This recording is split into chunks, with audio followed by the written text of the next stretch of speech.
Bismillahirrahmanirrahim. Assalamualaikum warahmatullahi wabarakatuh. Perkenalkan, nama saya Habis Nurakin. Saya mahasiswa Teknik Geologi Universitas Jenderal Sudirman angkatan 2022 dengan NIM H1C022079.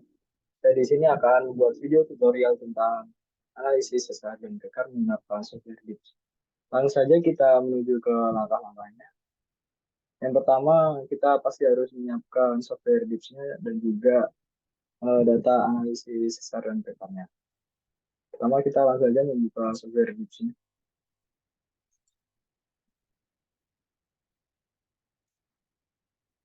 Nah, kalau tampilannya seperti ini, kita menuju ke new file.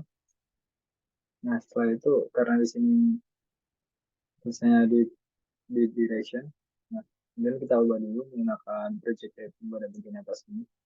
Nah, kita kemudian kita ubah dulu menjadi stack reactive. Setelah itu kita pencet OK. Nah, setelah itu kita buka data Excel-nya. Nah, setelah itu kita copy saja data stack git dari sesar dan rekarnya. Dan kita copy saja. Setelah itu kita kembali ke software Dips dan juga tempelkan data yang telah di copy tadi. Nah, setelah data semua tertempel, kemudian kita tampilkan data ini dalam bentuk kontur dengan cara pencet kontur preset pada bagian atas ini. Nah, setelah itu kita perbesar dulu. Nah, setelah itu kita ubah dulu tampilan dari kontur ini dengan cara klik kanan. Setelah itu kontur option. Nah, kemudian kita ubah interval file-nya menjadi 5 dan juga modenya kita ubah menjadi fill with lines. Nah, setelah itu kita pencet OK. Nah, setelah tampilannya seperti ini, kita tentukan dulu dua titik tertinggi pada kontur ini. Nah, titik tertinggi pada kontur ini ditandakan dengan warna merah, yaitu pada bagian sini dan bagian ini. Nah, setelah itu, pada titik tertinggi ini kita proyeksikan 90 derajat dengan cara edge plane. Nah, kemudian kita arahkan edge plane-nya pada titik tertinggi pertama. Nah, itu kita beri label titik proyeksi titik tertinggi pertama jadi SS1.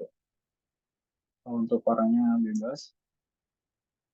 Dan juga jangan lupa wall sama ID-nya di checklist. Setelah itu kita kembali proyeksikan 90 derajat titik tertinggi 2. Usahakan jika ada banyak titik tertinggi, kita pilih dua titik tertinggi yang berbeda kuadran. Kemudian pada proyeksi titik tertinggi kedua ini kita beri nama SF2. Warnanya bebas. Nah, pertemuan antara proyeksi titik tertinggi pertama dan kedua ini dinamakan sigma 2. Kita bisa beri label sigma 2 dengan cara add text. Sigma 2. Baik, jangan lupa kita unchecklist background sama border dan oke. Dan kita tempatkan di tengah. Setelah itu kita proyeksikan kembali 90 derajat titik pertemuan ini sigma 2. Nah, kita beri label bidang bantu 1 BB1. Itu orang. Nah, ini satu di sini. Setelah itu kita ubah saja tampilan konturnya, kan checklist konturnya, dan ubah menjadi stereo net overlay. Kemudian kita buat equatorial. Nah, setelah BB1 diproyeksikan, kemudian kita mencari nilai back azimuth dari SF2 dan SF1 untuk membuat garis trend line. Nah, untuk menentukan garis trendline kita menggunakan strike SF1 dan SF2.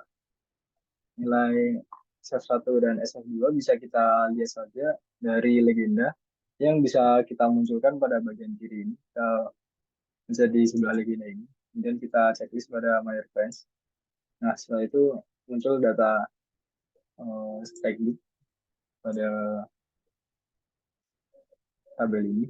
Kemudian kita melakukan perhitungan, menghitung back azimuth dari strike SF1 dan SF2. Nah, untuk rumusnya seperti ini. Kita mencari dulu back azimuth dari SF1. Nah, karena strike dari SF1 ini 71, maka back azimuthnya kita tambahkan dengan 180 derajat. Karena supaya kebalikan 71 ditambah dengan 180 derajat, maka hasilnya akan jadi 251. Nah,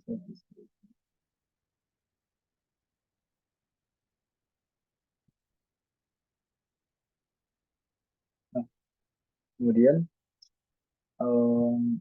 saya udah di sini. Yang dipakai adalah nilai strike-nya, atau kita beri simbol B. Itu strike SF2 304. Nah, di sini menggunakan rumus B dikurangi C dibagi 2. B tadi 304, dan C-nya adalah back azimuth dari SF1 yaitu 251. Kemudian hasilnya adalah 53. Kemudian kita bagi 2.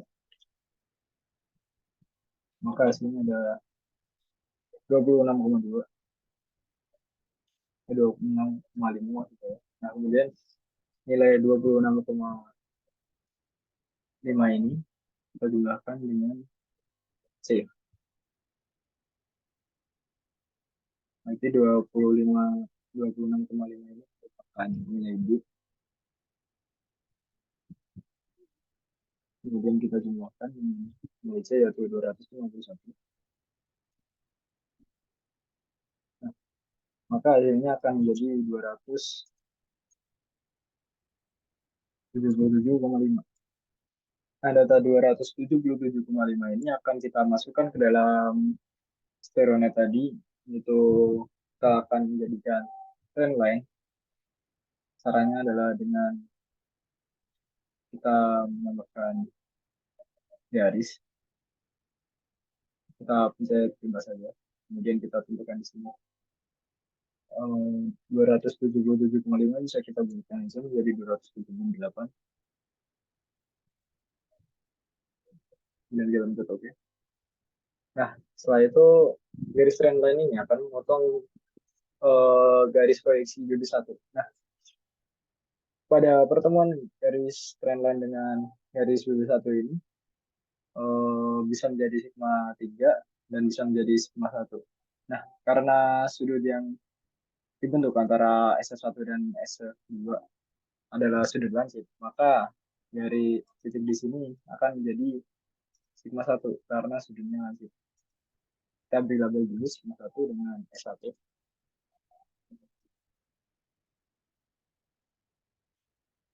Nah, kemudian setelah kita beri label sigma 1 ini, kita proyeksikan kembali ke titik sigma 1 ini. Untuk mencari sigma 3, kita beri label saja garis proyeksi A. Nah, garis proyeksi A dengan garis BB1 akan membentuk titik sigma 3 karena tadi titik sigma 1 sudah dibentuk pada garis BB1 dan garis trendline.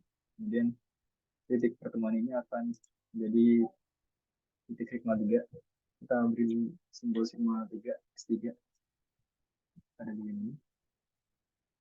Kemudian kita presikan kembali titik sigma 3 ini 90 derajat. Dan kita beri nama BB1. Nah, bidang yang untuk mencari sigma 3 tadi bisa kita hapus.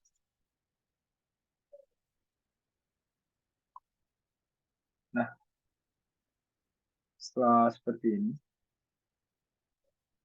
kemudian kita mencari garis trend line atau garis bearing untuk mencari bidang sesar dengan memasukkan data azimut dari data Excel tadi dan membuat diagram Rosette. Kemudian kita saja ke data Excel tadi. Kemudian kita copy nilai azimut. Karena di sini nilai azimut merupakan nilai strike dan nilai dipnya adalah lurus 90 derajat, maka kita usah 90 derajat. Ini untuk dipnya. Kemudian kita fokus semua ke bawah supaya dipnya 90 derajat semua. Kemudian kita copy saja data ini. Kemudian kita kembali ke software list dan juga kita pencet ke ini kembali. Nah, itu kita ubah dulu ini menjadi strike tip. Nah, setelah itu kita tempelkan kembali data yang telah kita copy tadi. Nah, setelah itu kita tampilkan data ini menjadi diagram Rosette dengan cara memencet ini Rosette reset pada bagian atas. Kemudian kita bentuk saja. Nah, setelah seperti ini, kita membuat garis trendline yang membagi dua bidang ini. Ada garis yang telah ada. Kemudian kita tulis saja di sini. Nah, nilai tren pada garis ini akan muncul 310. Nah, nilai tren 310 ini akan kita pakai pada stereonet yang tadi. Kemudian kita membuat garis trendline yang tadi 310 yang kita coba saja dan kemudian kita ubah menjadi 310 dan kita bisa seperti. Nah, garis trendline ini bisa kita beri nama biru.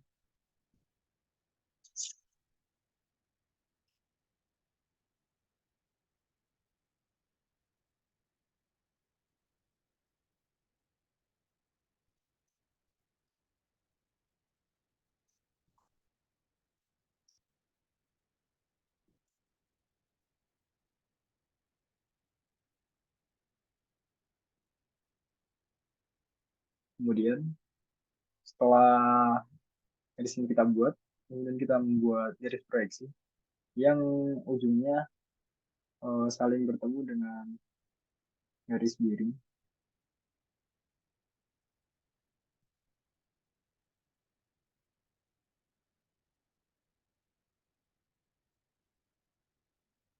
Nah, setelah seperti ini merupakan bidang sesar atau breksiasi yang bisa kita beri simbol BX.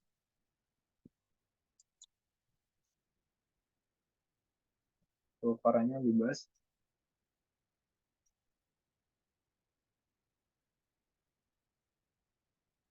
Nah, kemudian kita menentukan arah strike slip dari bidang sesar ini dengan cara kita melihat uh, sudut yang dibentuk antara garis trendline bearing ini dengan garis trendline yang pertama kita buat dari SS1 dan SS2. Nah, kita lihat di sini antara garis ini dan juga garis ini itu membentuk sudut lancip atau kurang dari 90 derajat. Nah, ketika sudut yang dibentuk adalah sudut lancip, maka arah dari pergerakannya akan masuk ke dalam. Kita beri tanda panah untuk menentukan arahnya. Nah, ketika ini mengarah ke dalam, maka di sebaliknya garis ini akan mengarah ke arah sebaliknya, yaitu mengarah keluar. .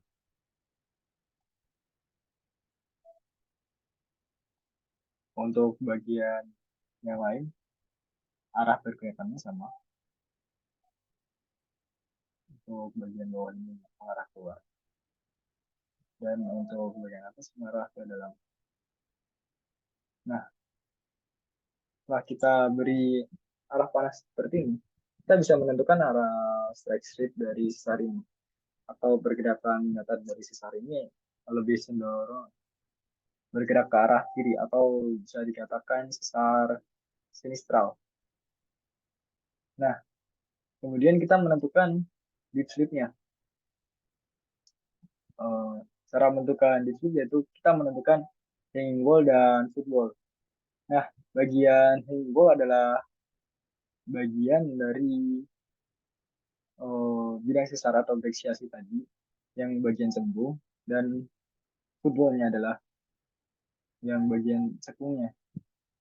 Nah, berarti di bagian atas ini yang bagian cembung dari bidang sesar merupakan hanging wall dari suatu sesar.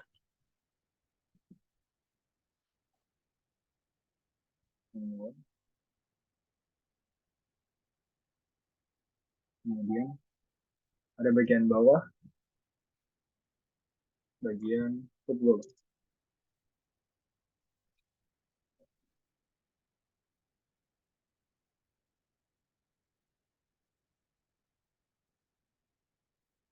Nah, bagian footwall adalah bagian dari lingkaran ini hingga bagian yang sekung.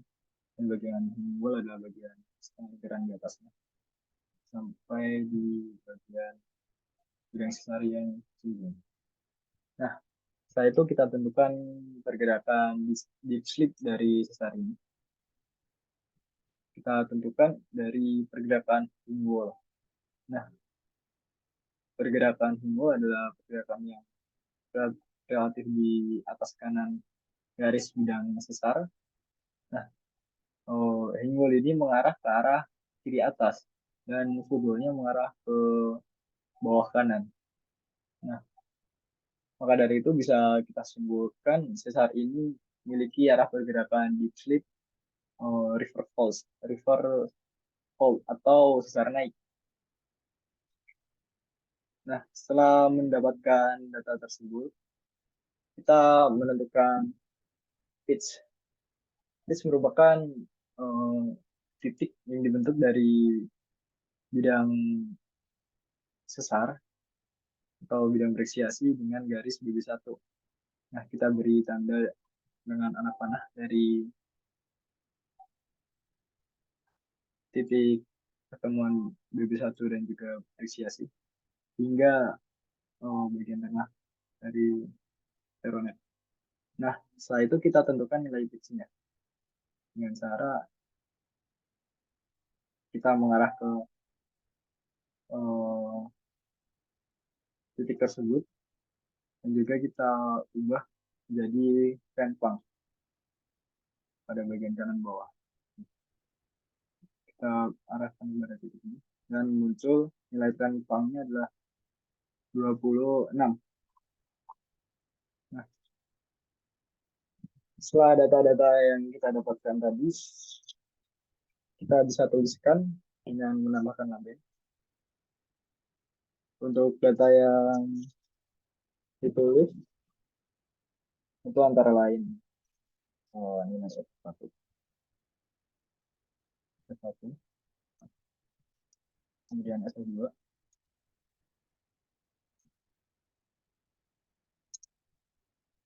setelah itu nilai BX, kemudian nilai pitch.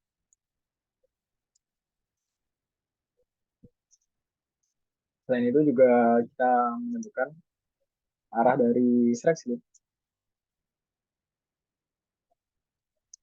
dan juga di slip.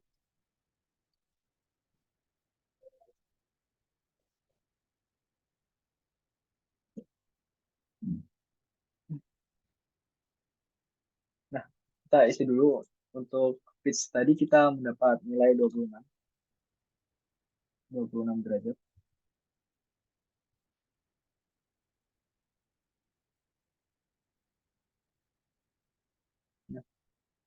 Kemudian untuk strike slip tadi atau pergerakan sesar mendatar kita mendapat level atau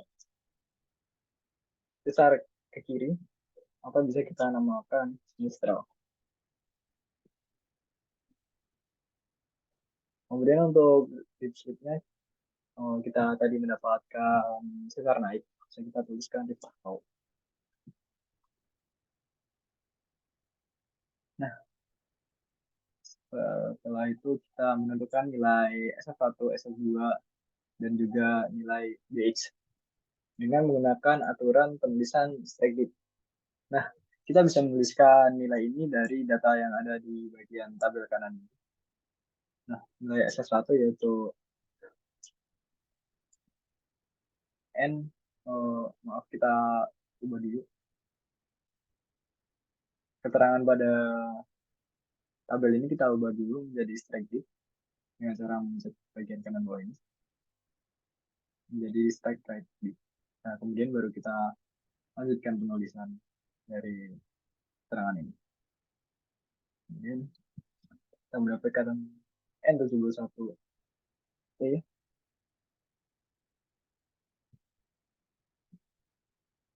garis miring 67 derajat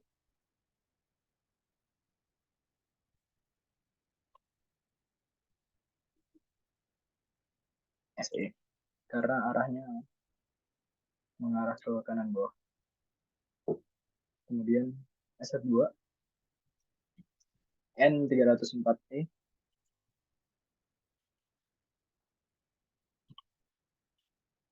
64 derajat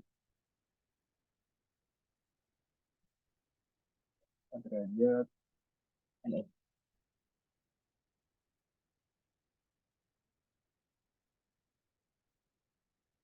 Nah, setelah itu kita menentukan nilai segmen dari bidang sesar atau BX yaitu N310 derajat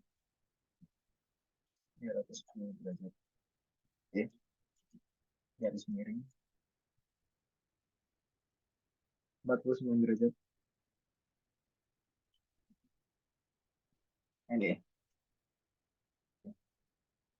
Nah, setelah data-data ini kita dapatkan, kemudian kita melakukan plotting pada diagram pikat.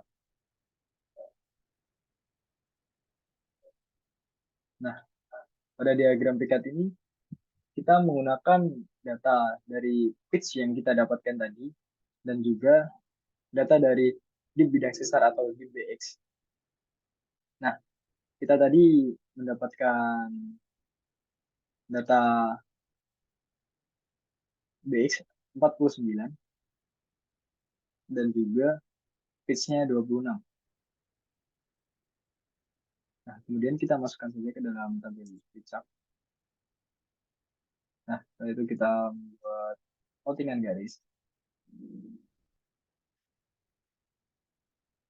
Kita dapatkan tadi pitch-nya 26 berarti di sebelah sini. Kita tarik hingga titik 0.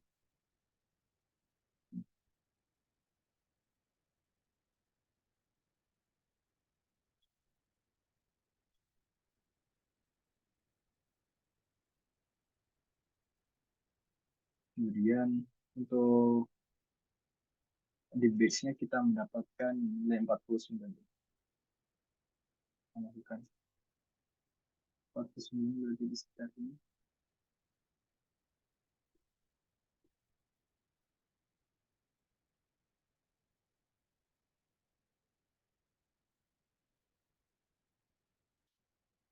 Nah, setelah itu kita menemukan plottingan pada bagian belah ketupat ini. Nah, pada bidang ini terdapat 4 bagian, itu bagian 1, 2, 3, 4. Nah, kita tentukan untuk memplotting bagian tadi dari data strike slip dan juga deep slip yang kita dapatkan tadi. Kita tadi mendapatkan uh, strike slipnya sinistral atau kiri dan juga deep slipnya reverse atau sesar naik. Nah, berarti bagian yang kita pakai adalah bagian kiri dan bagian atas. Nah, Maka yang akan kita pakai adalah bagian sini. Kemudian saya ulangi lagi untuk bagian yang luar ini adalah nilai X, yang dalam ini adalah nilai BX. Dan kita membuat garis spotnya saja. Kita membuat garis spottingan X dulu dari titik tengah nol. Kemudian kita tarik. Kita tadi mendapatkan nilai pitch 26, berarti sekitar di sini. Dan juga kita mendapatkan nilai BX atau di BX.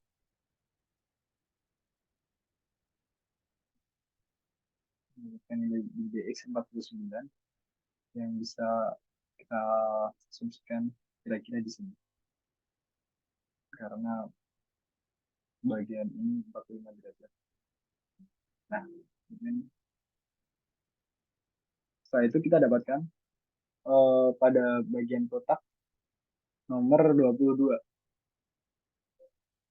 Nomor 22 kita dapatkan. Nah, setelah itu kita cocokkan pada data yang ada di bawah ini.